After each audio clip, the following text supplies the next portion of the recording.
waterproof pad under the patient's arm.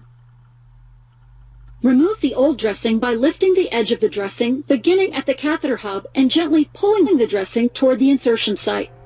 Remove the catheter securement device and chlorhexidine impregnated sponge if present. Discard the dressing in the appropriate receptacle. Remove gloves, perform hand hygiene, and don clean gloves. Inspect the catheter exit site, and surrounding skin, as well as the patient's arm, chest, and neck area.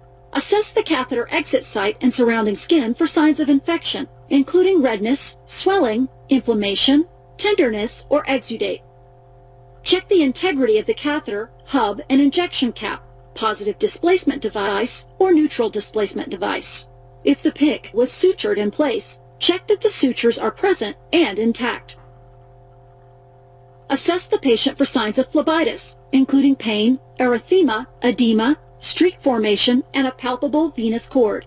Assess the patient for deep vein thrombosis, including swelling in the neck, supraclavicular area, or arms, dilated collateral veins over the arm, neck, or chest, arm pain, or discoloration. Remove gloves and perform hand hygiene. Don sterile gloves. Cleanse the insertion site with chlorhexidine-based antiseptic, 0.5% or higher. Using a back-and-forth motion for at least 30 seconds, allow the site to dry completely. If using povidone iodine, use swabs to apply the solution in a circular motion, moving from the catheter insertion site outward in concentric circles.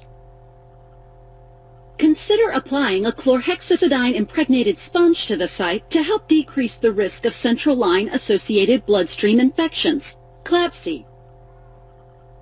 Secure the catheter in place with an appropriate securement or sutureless stabilization device. Apply a sterile occlusive dressing to the site. Use a transparent semi-permeable dressing.